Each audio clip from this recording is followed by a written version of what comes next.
Welcome back to the podcast. Today we're going to talk about my favorite topic, right? As we really look at the mind, the body, we've got an expert on how to really take a look at learning, and Wendy Swire will to really take us through some great stuff about leadership and leadership training, and also just some nuances that are really going to help you and your development. So let's get right to it. Wendy, welcome to the show.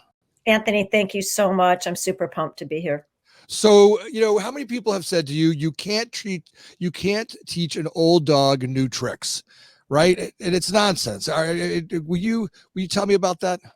Absolutely. So you remember we learned growing up that after about 18, your brain is fixed. You can't really learn. You can't learn something new. Let's say you can't learn French or, forget it. You can't learn square dancing once you're older. Neuroscience, which is my field, applied neuroscience into leadership, has debunked that. You can learn, your brain is always rewiring. And really, there's some neuroscientists, some prominent ones who say you can keep learning and rewiring your brain up until you die, unless you have obviously some serious neurological diseases like Alzheimer's and things like that. So it is cool. If you want to learn something new, you can do it. It requires certain conditions, but I want people to remember that, because I think that helps with motivation, and it helps for you to feel encouraged that you can do it based on the science. Well, and a lot of it has to do with the conditioning of the brain, right? As we look at the brain, or let's look as we look at our bodies, right? A lot of there is definite differences between 75-year-old somethings and 75-year-old somethings, and I look at different people and go, man, there's certain people that I'm 55, and I look at them at 75 and go, I want to be in that shape now. Right. Just the way they treat their body, the way they keep their health, and the work they do on the body. That's a very similar, condition for the mind. Let's talk a little bit about that. How do we keep our mind in condition? Sure. So absolutely, we want to stay. We learned at an early age. We had gym class. We have to stay in physical condition. And I'm sure most of your listeners, kind of like you, we work out daily. We know about cardiac care and strength. However, what's so interesting is what we've learned is that you have to also train your mind. Your mind needs to be physically fit. You have to have mental fitness. And in my world, it is equally as important as physical fitness. It's no different.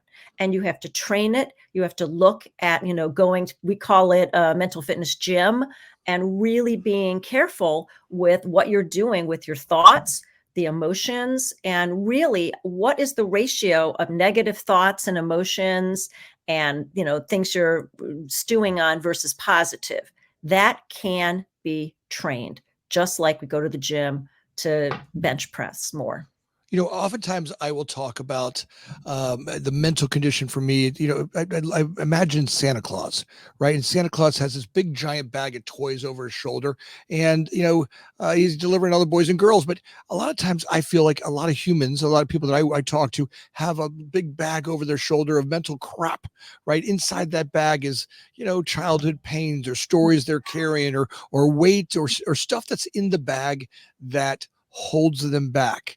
And all I notice is that that's the only way I can really kind of visualize is it clutters the mind, and it somehow or another feels a little bit like they're stuck because of those items. And at least for me, noticing that, I think it's a good place to start. And how do we get our minds in shape? What are the tools we do to get that mental acuity back? Well, first of all, I really love that analogy of a big bag, a big weight on our shoulders.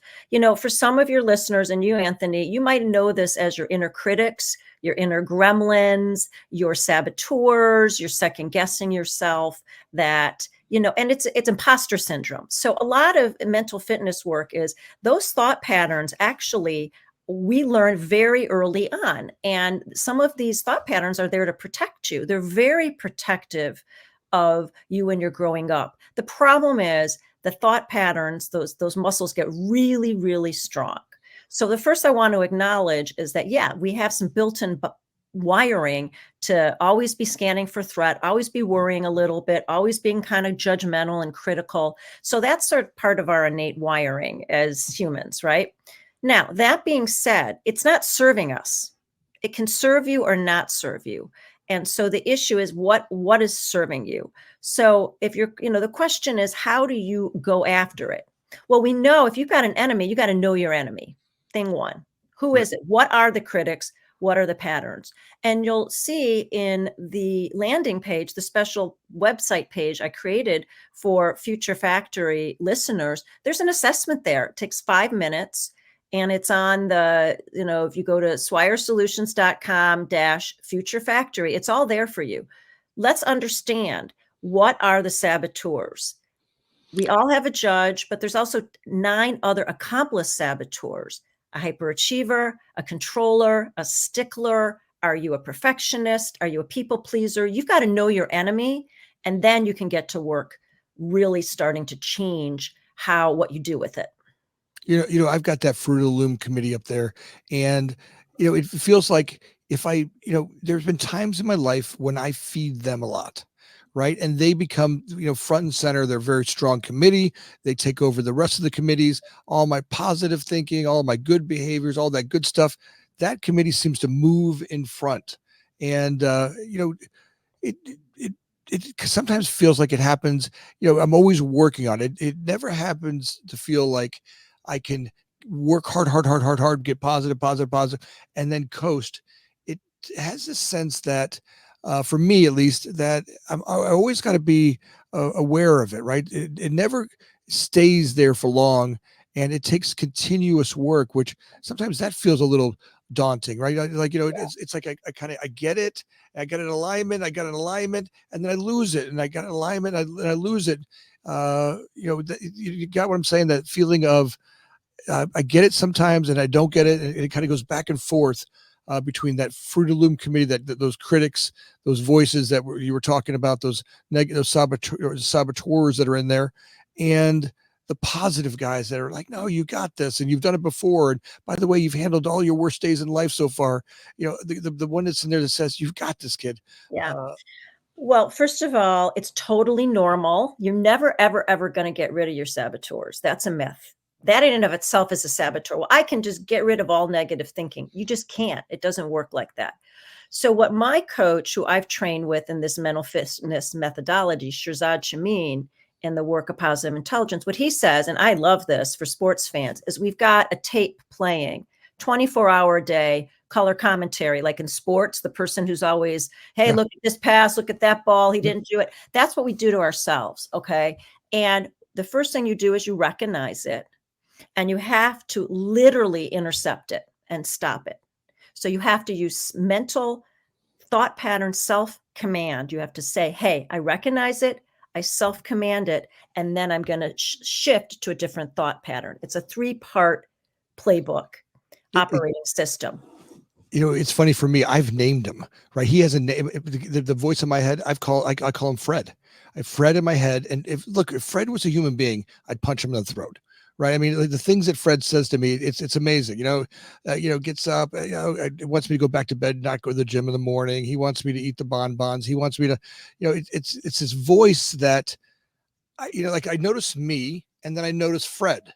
Right. There's this voice there, this being, this Fred guy. And it was easy once I could name him, then I could notice, okay, that's just Fred acting up over there. Right. I love And that. That's so fun. You named it Fred. And I would encourage other people. Mine are kind of like little critters on my shoulder.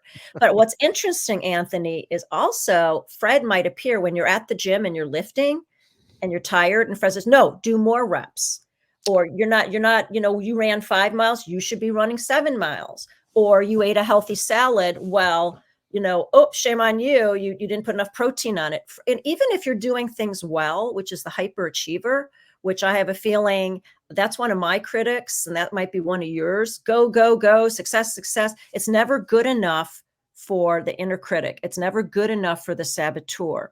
That Fred will never, here's the interesting thing. Fred will never, ever be satisfied. It will never be good enough. And that's the danger. That's why this work is exciting. It's new, it's cutting edge, but it's also powerful, because once you realize that, then you can go after it. And you can say, Fred, you know what? There are parts of Fred that are actually, in my hyperachiever, they're helping me. Right. I wrote a book. I've been a professor. I mean, it's great. The problem is, you're on a hedonic treadmill. It's never, ever, ever enough. right? So Yeah. there's a difference between being a high achiever and successful and being versus a hyperachiever. And what the differences are distinct, but they are real. The people around me, when Fred really acts up, the people around me get exhausted, right? That's right. Fred, my wife will say, you're insatiable, right? The words will be just, there's no top to this mountain you're trying to achieve. And, I can get that, right? There is part that I enjoy watching Fred really create and achieve and conquer. It's been very successful for business and parts of my life and relationships. Been great, but it's also been just as much exhausting, That's right? right. And That's right. so I sometimes I notice that if I'm unconsciously aware of Fred, if I'm unconscious about Fred, there becomes the problem when I can bring Fred around in front and go, okay, that's just Fred. Right. Look, you did great today. Just remember, when I stop and get some gratitude, Fred doesn't have any gratitude. He has none. He's kind of 100%. 100% relentless. He has no gratitude for anything we've achieved so far. It's all nothing. You could do more. That wasn't enough. And by the way, some of my parents had for their own Fred, getting trained from their malevolent one or that voice in them that wasn't enough. And it wasn't out of, I don't believe it was out of malevolence. I believe it's out of just for safety, right? There's a part of Fred that's trying to survive, right? Fred, Yeah, that's Fred right. keeps me surviving. That's right. Ultimately, he's making sure that there's bread on the table and a roof over our head and something to drink every day. And so he's always kind of guiding. I think protecting that in some way. So there's some benefit there. It's just when he gets unconscious and it becomes insatiable. Yeah, I've got 2 comments I wanna follow up because I love what you're saying. The first is absolutely, these saboteurs are protective. We have a saboteur part of our brain, and we actually have a which is there to survive, and we actually have a thrive part of the brain. In mental fitness, you wanna get to the thrive part of the brain. But let me tell you, I mean, I think you'll resonate. I have a quick story. One of my CEO clients, wonderful guy, successful leader, had done really well, and in his late 50s, and his Fred, I mean, his saboteur was saying, you have to go international, you have to go international, and he didn't really want to. He wanted to be with his wife, he wanted to be with his grandkids, and once we did this work, he realized that pressure to more and more and more, take your business international, it wasn't him. He wanted to just continue, keep growing, but spend more time. He didn't want to be on a plane all the time. That didn't make him thrive.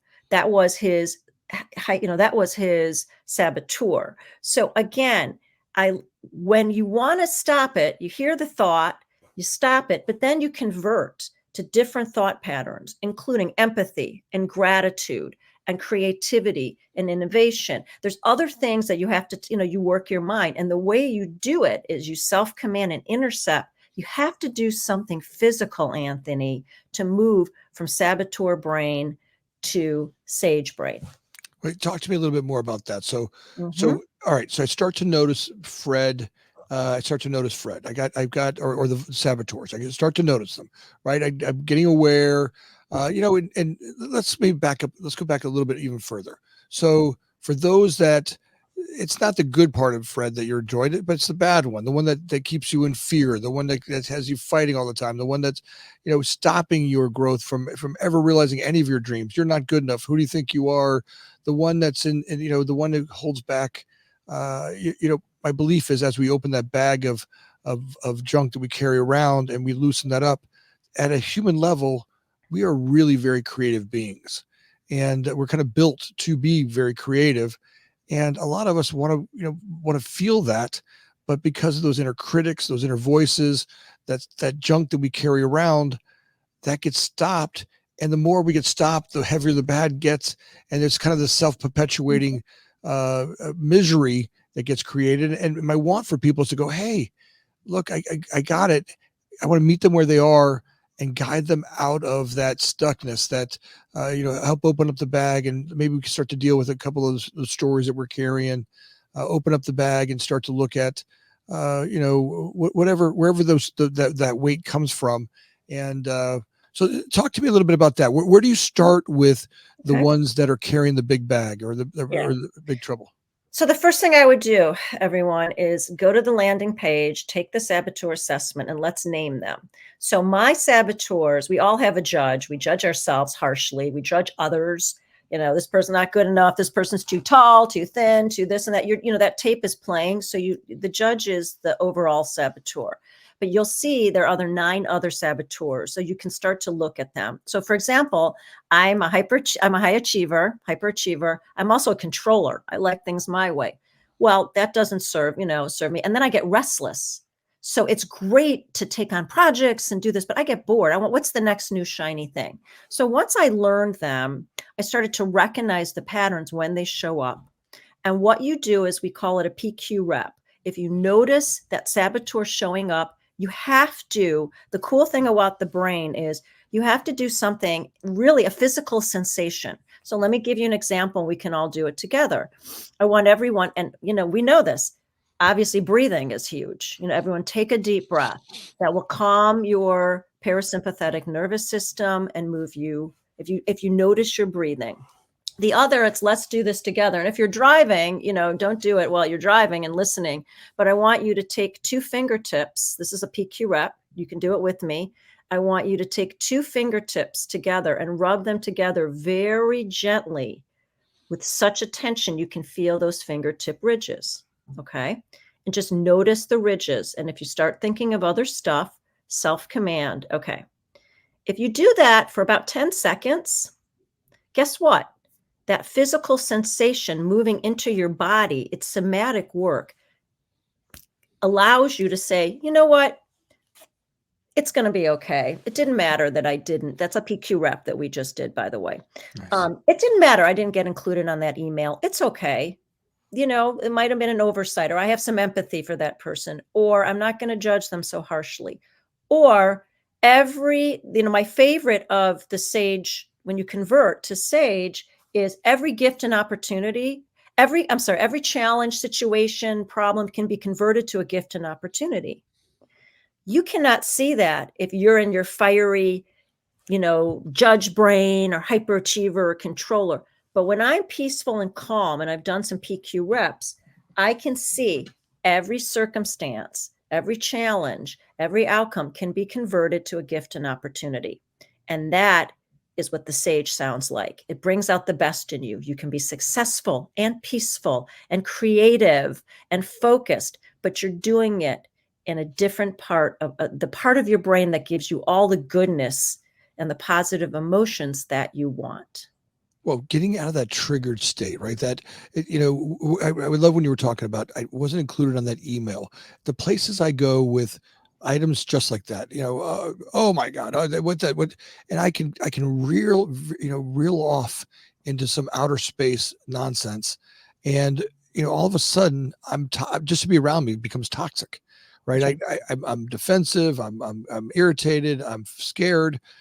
And I love what you talked about, getting back to presence, just taking that pause, right? I sometimes wish that as soon as I get triggered, I automatically do that. I think I do a pretty good job. When I'm in practice, I'm pretty good at it doing it. Not always. I mean, look, I would say on Tuesday, I was having an experience with one of my leadership guys. We were talking and in a conversation, boom, I got triggered and I was cussing in a meeting. I'm like, whoa, like I went from completely sane in the moment to, it was something that, we have a really close relationship. All of a sudden I got triggered in it and I noticed myself veering off on it. And I was like, wow, I was surprised how fast.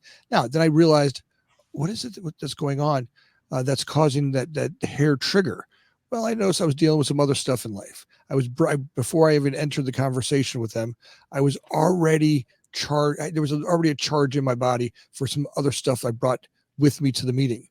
He went and triggered a couple of conversations in there and became a victim to something. And I hate victims in my leadership group. I'm like, stop being a victim, and I get triggered by that. And, I noticed myself reacting and I just noticed that there wasn't a pause between the thought and the reaction. Yeah. And that makes me sad sometimes. I'm like, look, because I know that, if I give myself a little bit of thought, I can look at it and go, yeah, all right, there's a reason he's triggered right now. Let's kind of talk about that. And, usually there's some value, like you said, there's some value to talking through or dealing with, you know, the part that I'm frustrated about. Yeah. It's a really powerful story, Anthony. Thank you for sharing that. Yeah. I guess what I would say is victim is one of the saboteurs, and some people have a victim, and again, that's a protective mechanism. And it's very easy. I don't particularly like it. I get frustrated too, but then your saboteur is judging that other person. So you can start to see as a leader your saboteurs. We know that negative emotions, saboteur contagion, if you're triggered, it's going to trigger other people and other people's saboteur. So what you said is exactly what this methodology is. You really have to look at the stimulus before the stimulus and the response. You do a PQ rep, you break. You can do a tactile ones. You can do them listening. You can do them with breathing. You can do them visual. The cool thing about this methodology, positive intelligence, is it's great to take mindfulness and yoga and really get present, and light candles and the kumbaya and sit there and do meditation. I've been meditating for 25 years in the morning. However, I get triggered in the real world. I get triggered on Zoom. I get triggered with people. I cannot go sit in lotus position and meditate and come back to center. That's right. So these techniques are applicable in the real world with your eyes open, with your team around you, or in the middle of a meeting. That's the power of this work. And I can tell you, I've been doing it. I've been meditating for 25 years. I'm a high achiever, active.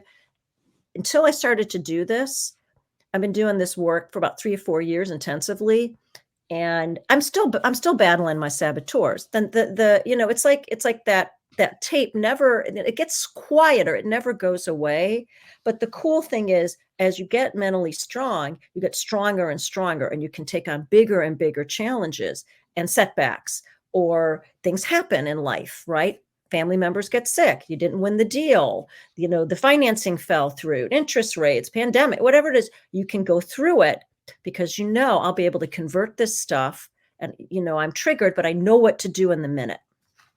Having technique, and that's, if I were to speak to the young entrepreneur that's listening to this, or the young leader that's listening to this right now, or the young parent that's listening to this right now, the gift of training with a coach for me has been having tools and techniques.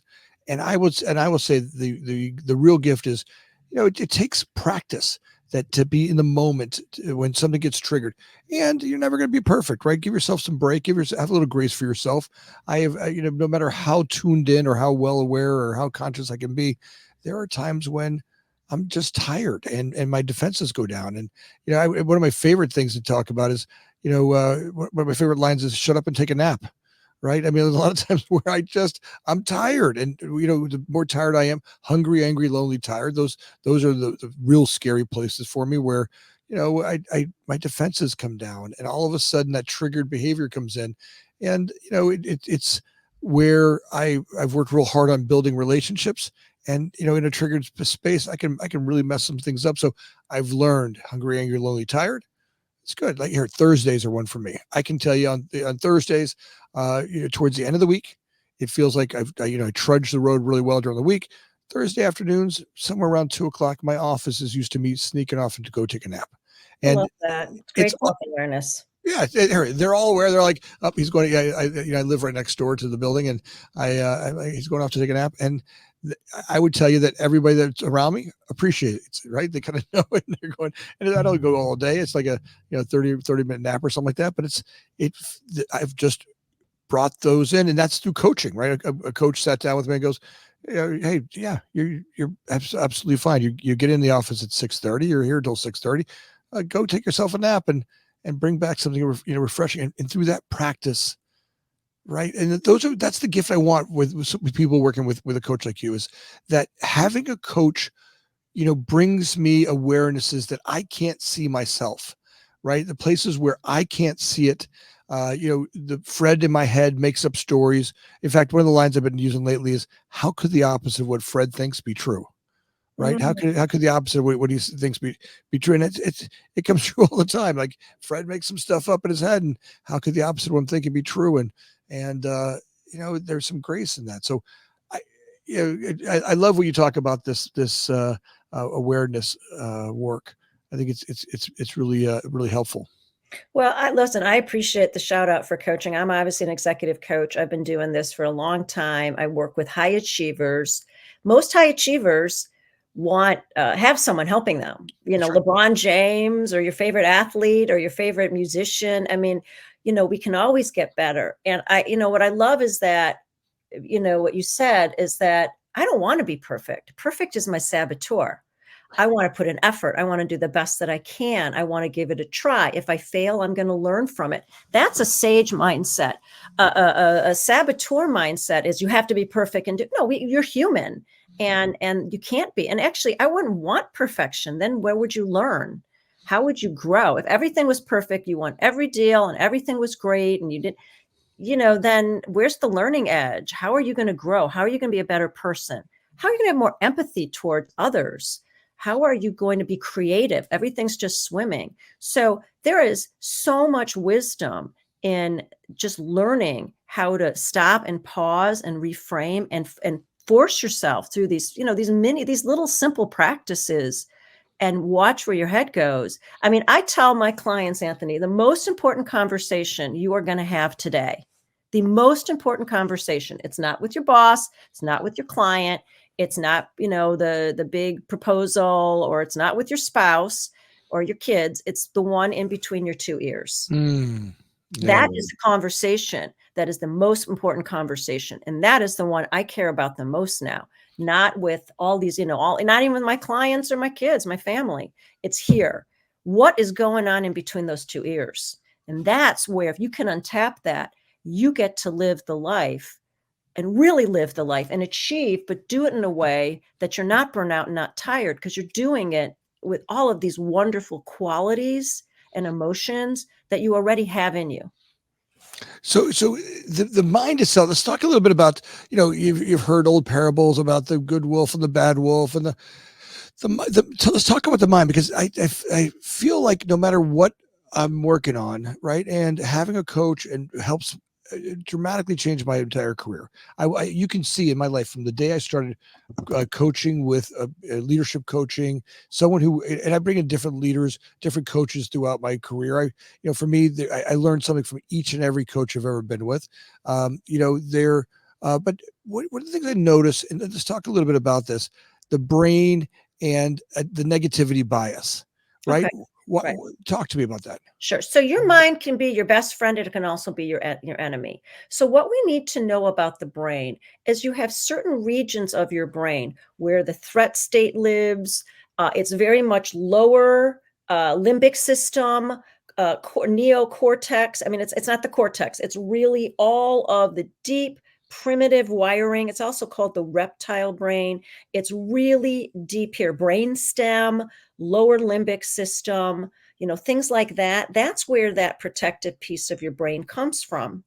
The part of your brain that enables you to have to quiet that part. It's really about the quieting of that automatic part and so you can have a positive mindset is up here. It's if you take your hand, put it right, your forehead, that's it. Prefrontal cortex, neocortex, some parts of the emotional wiring. It's a circuit, but it's pretty much here. To move from the threat state to here, I call it, people call it the reptile brain. It's a metaphor. We can go with it.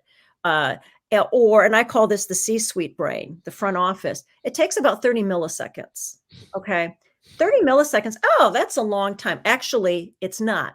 The brain is wired and triggering. You're scanning for threat 24 hours a day. You are scanning for threat right now as you're talking to me. Your listeners, as they're driving or they're in their office or on, taking a run, that you are constantly scanning for threat. You have an ADT alarm system in your brain. Okay. To move from that to here, 30 milliseconds in the brain is a really long time.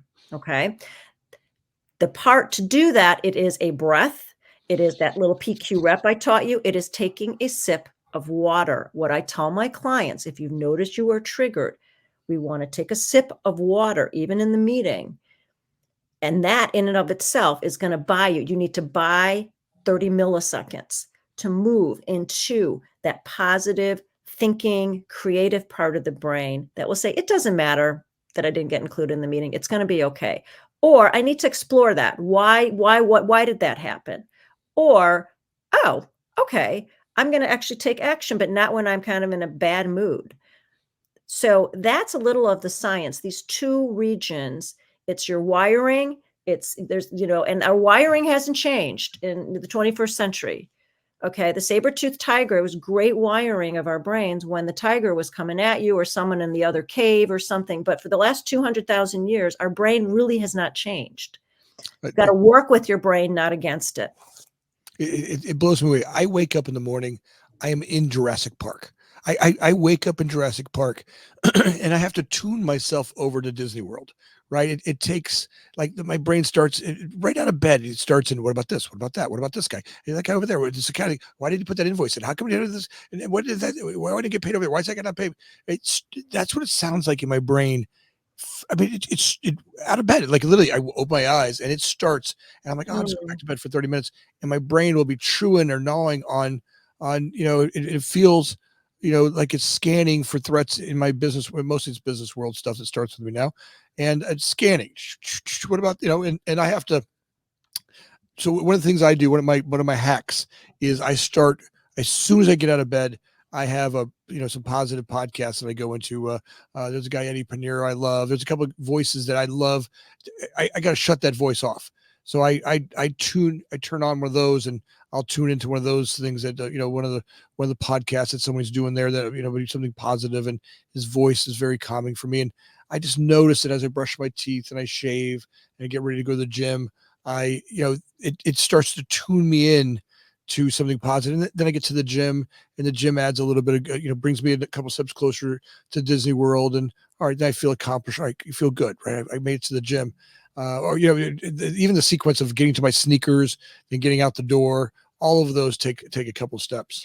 Yeah, that's a beautiful hacks. I mean, my hacks are I put my feet on the ground. I take about 3 deep breaths, even before you get to the podcast, deep inhales and exhales. And I set an intention, like, I'm just really glad to be alive. How grateful I am. I had a good night's sleep. I have a roof over my head. As you're walking, just start breathing. Notice your feet on the ground. Notice the temperature of air as you get to, before you brush your teeth. You can incorporate these little techniques everywhere. You're brushing your teeth. Are you starting to be worrying? No, actually, let me just breathe. Let me notice. Let me think of something positive. Gratitude is a superpower. I'm sure you've talked about it a lot on the podcast. That will put you into your sage brain. You will literally physically go into a different part of your brain. And so there's a lot of little hacks here. Again, I don't want your listeners or you to think this can take extra hours of the day. Absolutely not. Absolutely not. But from the moment your feet hit the ground, and what I work with my clients is we set little micro breaks 2-3 times a day before they turn on their computer. Look at the little green light and, take a deep breath and get centered. At lunch, enjoy when you're having your Starbucks, really enjoy the sip of your coffee. And by doing that, and you do it for a minute, right? You've moved your brain into sage brain. And by doing that, what's so cool is you're going to drink the coffee anyways, right? So just savor it and just be in the moment. It's very much being, in my book, I call it, it's mindfulness, but I call it being present, aware, and focused. Are you PAF? Are you PAF right now? PAF. So present, aware, and focus. PAF, which is mindfulness, and again, a mindfulness for many people, it feels too, spiritual. No. Are you present when you are having that Starbucks, that cup of coffee? Take 30 seconds and smell the coffee and enjoy it. Don't just grab it and get in the car. Allow yourself to do that. And by doing that, you are actually strengthening mental fitness. You can do it with a glass of wine or a beer after work too. So let's kind of go through that. So I think this is really important for our audience. Look, when we talk about these things, I want them just to blow over. I really want to get that these are practices. These are techniques that, just like reps at the gym or walking the treadmill, they're all part of the mental fitness that we work on. Being able to get get your, you've heard us say it a lot around here, get to where my feet are, right? Just get present to the now moment. Oftentimes when I get, all that stuff that happens with me with that primitive brain we were talking about earlier, that's all stuff that's in the future or something in the past. It's just not where I'm at, right? Most of the time I'm panicking. I'm in this here. I love my bed. I've created what I believe is the world's best bed. And in that bed, I'm panicking. It has nothing to do with the bed. It has to do with some thought that I'm creating that gets me into that. My brain, that negative bias, it sometimes feels like if I don't have something to worry about, it's creating something for me to worry about. Yeah, let me comment on this. First of all, our brain is not wired for today's world.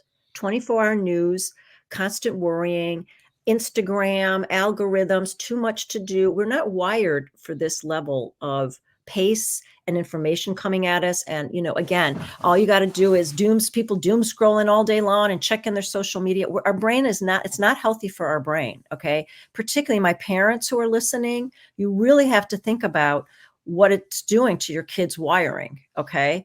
And we're going to learn this. This neuroscientists are going to learn this in 25 years. We'll be doing the studies, but you kind of know it after you sort of sit on the phone. And, so part of it is the power of habits. Part of it is building in tiny little micro habits. As you said, these practices, this is practice, practice, practice work. This is get up, rinse, repeat work. But building in, if you can in the bed and just put your feet down and take 3 deep breaths and say, it's going to be a great day. And I talk to my clients about a lot of these little affirmations and practices. And the one I use is, and working parents will know this, there's, everything I need to get done today, the most important things will get done. They will get done, and everything else won't get done. And that's okay. I know what the most important is. I won't get to everything on the to-do list. That's okay. Well, if you start your day that way as a practice, then when you go to brush your teeth and this and that, you build in these little micro PQ reps, these micro present aware focus moments, and you can build them in when you're eating, when you're walking, when you are sitting in the car. This does not take extra time. And the methodology, I can tell you, there's a lot of advanced research in it. This stuff is not woo-woo science. This stuff really is good stuff. I've used it or I wouldn't be here. I wouldn't be talking to you. It would be inauthentic of me if I didn't know that I have used these techniques, and the quality of my life and my clients' life has been enhanced, and their productivity and their success, and they're calmer. They're just calmer. I think we need to be aware the mental health crisis going on is real, particularly for young people. This is I was at the Society for Neuroscience conference, I'm not a neuroscientist, but I went to just look around and learn. I want my clients, and when I'm a podcast guest, I want the current science to be there. And, these things are real, mental health crisis. So, you strengthening your mental fitness it's not even optional. It's kind of mandatory in today's world. That's what I say to my clients. Like, this is not like good to have. This is must have if you want to be at peak cognitive and performance. Well, there are lots. So I go into how do I train my brain? One of the gifts I have with meditation has been a gift. But I struggled with meditation for a lot. I would sit down and go meditate, and I would notice that I had a bunch of judgments about how, and I was struggling with meditation. And what I started to do was start to read.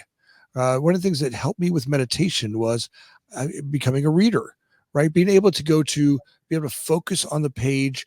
I remember when I first started reading, I would start a sentence. By the time I got to the end of the sentence, I couldn't remember the beginning of the sentence. And the more and more I practiced staying focused on what I was reading, right, it became this training for my brain. And one of the best gifts I've ever had was just being able to become an avid reader. Now, that led itself to being able to become an avid, to be able to do meditation in a much different way.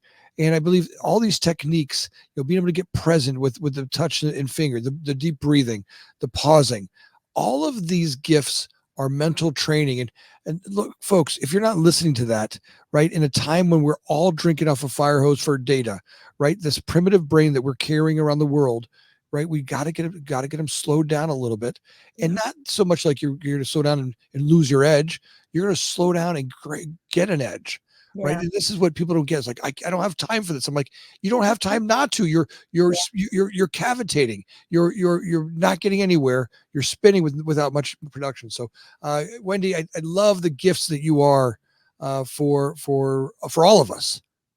Well, the science supports everything you're saying.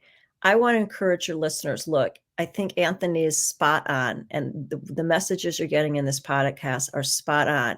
And the science supports it, the neuro leadership supports it, the mental fitness work. Take a break, pause. Don't let your saboteur say you can't. Do these little micro physical PQ rep practices. Take those 30 seconds with that cup of coffee and just breathe. And guess what? Do it again at lunch. Just, rub the fingers, feel your toes, just do something. Look, I tell my clients, look at out, the maestro Leonardo da Vinci said we're supposed to look at the sky 8 times a day and notice the color. Okay, well, he was a wise, he's a wise man, Leonardo da Vinci, a couple, long time ago. I tell my clients, just look outside, take a walk. I've got clients right now who are letting themselves in the middle of the day take a 5-10 minute walk during lunch, listen to the birds, look at the sky. They come back. They're calmer. They're better managers. This is not wasted time.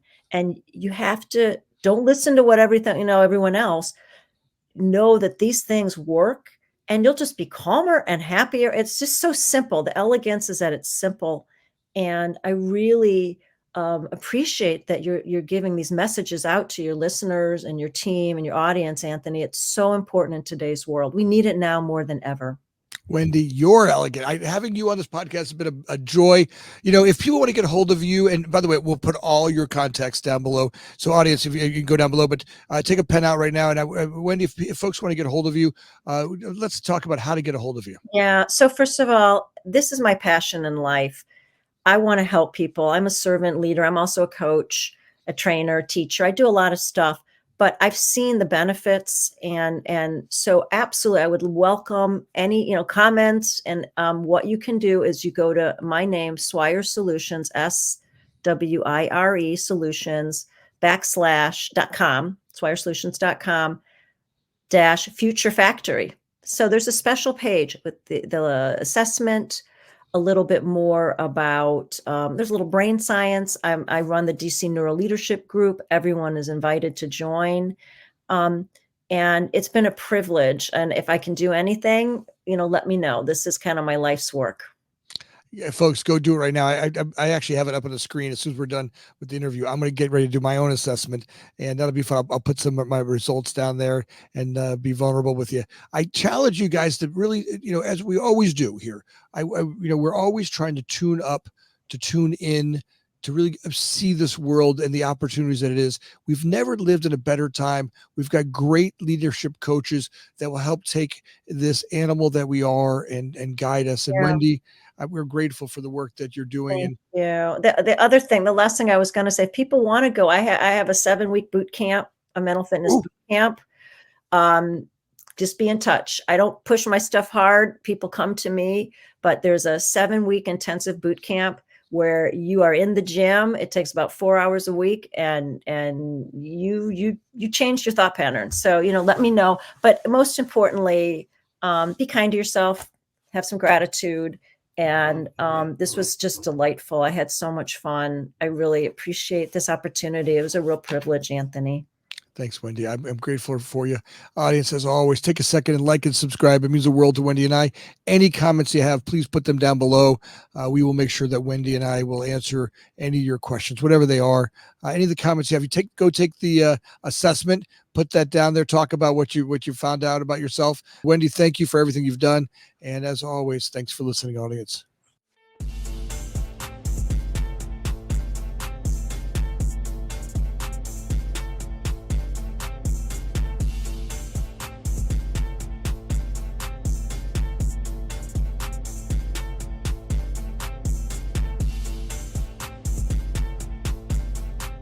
Thank you.